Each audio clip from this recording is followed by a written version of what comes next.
Ce jour-là, la concession automobile connaissait une matinée inhabituellement calme.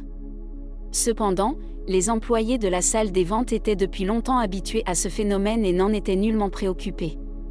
Le personnel était censé repérer les visiteurs susceptibles d'acheter l'un des véhicules exposés, car la plupart des gens venaient généralement à la concession pour admirer les voitures coûteuses sans avoir l'intention ni les moyens d'en acheter une. Les gestionnaires expérimentés avaient l'œil aguerri et pouvaient facilement reconnaître un acheteur potentiel lorsqu'ils en voyaient un. Par conséquent, lorsque les portes de la concession s'ouvrirent et qu'un vieil homme courbé avec un petit sac en toile entra, les directeurs des ventes perdirent immédiatement leur intérêt. Cet homme n'était certainement pas là pour acheter une voiture. Il s'était probablement trompé, pensant être dans un supermarché ou quelque chose du genre. Cependant, ils furent surpris par le comportement étrange de l'homme âgé.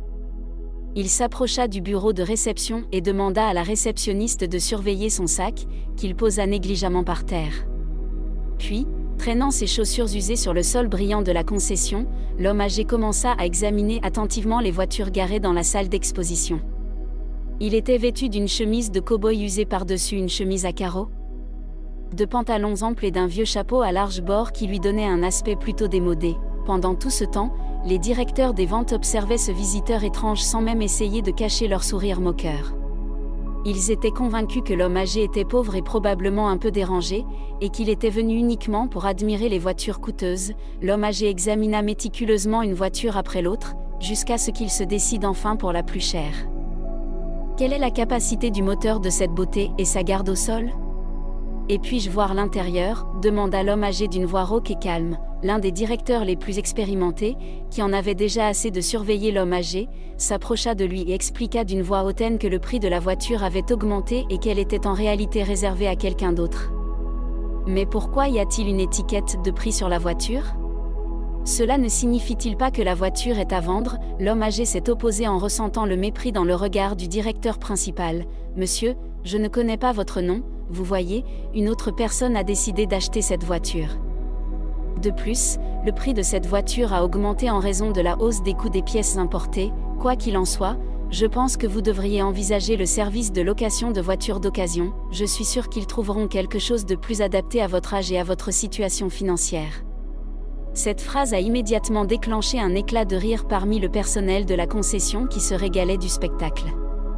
Seul Chris, un jeune directeur récemment embauché, ne riait pas. Il avait de la compassion pour l'homme âgé, qui semblait être une pauvre brebis entourée d'une meute de hyènes malveillantes, incapable de tolérer le mépris du directeur principal envers la personne âgée. Chris s'approcha et suggéra discrètement, « Monsieur Brown, est-ce que l'homme peut voir la voiture ? Après tout, c'est toujours notre client, n'est-ce pas ?» Le directeur principal répondit en serrant discrètement les dents, puis en regardant Chris avec une telle hostilité que Chris se sentit complètement déplacé et s'éloigna simplement.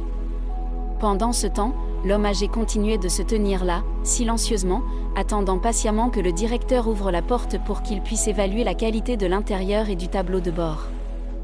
Cependant, M. Brown a appelé la sécurité à la place, qui a ensuite escorté l'acheteur étrange vers la sortie en agitant sa matraque. « Je pense qu'il vaut mieux que vous partiez.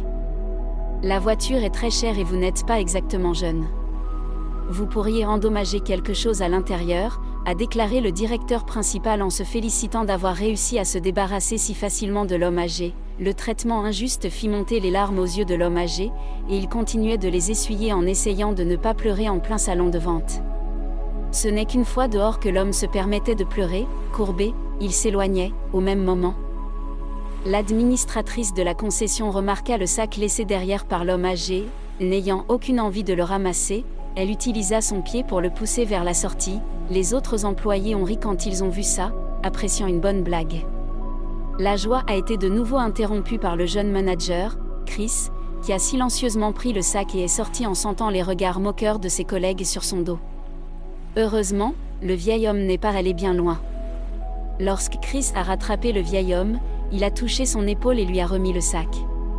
Puis, regardant vers le bas avec embarras, Chris s'est excusé pour le comportement de ses collègues qui ont pris ses vêtements négligés pour un signe qu'il était sans abri.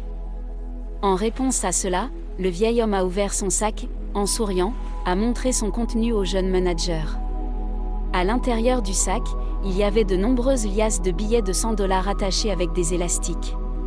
Chris était intrigué et a regardé le vieil homme d'un air interrogateur. Appréciant les faits, le vieil homme a toussé, refermant son sac, a commencé son histoire. Il s'est avéré que son nom était Robert Jones. Le vieil homme avec une somme impressionnante d'argent dans son sac avait collecté des bouteilles et du carton, qu'il apportait ensuite dans des centres de recyclage. Monsieur Jones avait scrupuleusement économisé tout l'argent qu'il gagnait parce qu'il voulait acheter une voiture dont sa femme Catherine rêvait depuis un certain temps. Le fait était que sa femme se battait contre le cancer depuis plusieurs années et semblait perdre la bataille. Pour payer sa chimiothérapie, ils avaient dû vendre leur maison et emménager dans une caravane. Se rendant compte que le traitement ne fonctionnait pas, Monsieur Jones avait décidé de réaliser le rêve chéri de sa femme et d'acheter une voiture. Malheureusement, au moment où le vieil homme avait réussi à économiser suffisamment d'argent, le prix de la voiture avait augmenté, et il n'en avait pas assez pour acheter la voiture qu'il voulait. Lorsque Chris a découvert de combien d'argent Monsieur Jones avait besoin, il s'est mis à réfléchir. Chris savait que la concession automobile pouvait difficilement se permettre une telle remise.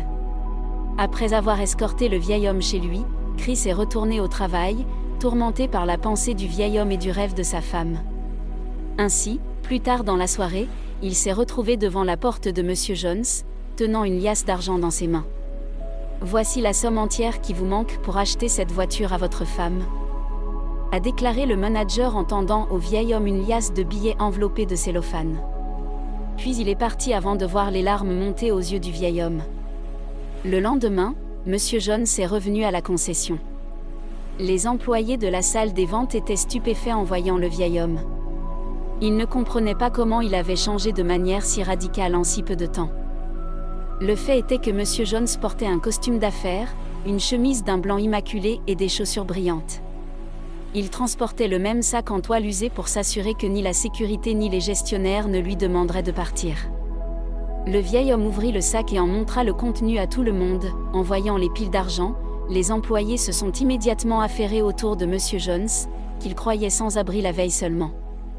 Après avoir examiné la voiture sous tous les angles possibles et en ayant appris les caractéristiques, le vieil homme l'acheta sur le champ. Chaque personne dans la pièce enviait le vieil homme d'avoir l'argent pour un achat aussi coûteux.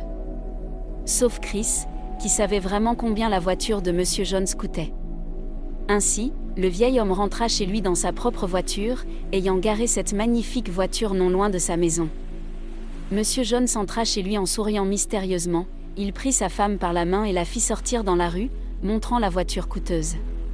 Catherine était aux anges, enfin, malgré sa maladie mortelle, son rêve se réalisait. Ils ont parcouru le quartier jusqu'à tard dans la nuit, profitant du temps qu'ils avaient ensemble et s'amusant. Cette soirée était sans aucun doute la plus heureuse de la vie de Madame Jones, et il semblait à la femme que même la maladie reculait, lui laissant le temps de profiter de son rêve. Catherine décéda le lendemain, ce qui semblait banal mais toujours effrayant. Monsieur Jones essaya de se réconforter en se disant qu'il avait réussi à offrir à sa femme un bref moment de bonheur avant sa mort. Le vieil homme rendit les clés et les documents de la voiture à la concession, où il transféra la voiture à Chris. Monsieur Jones savait que Chris économisait pour acheter sa propre voiture, mais il avait choisi de la lui donner pour réaliser le rêve d'une femme mourante. Désormais, Chris et Robert Jones passent de nombreuses soirées ensemble, parcourant les endroits que Catherine aimait tant.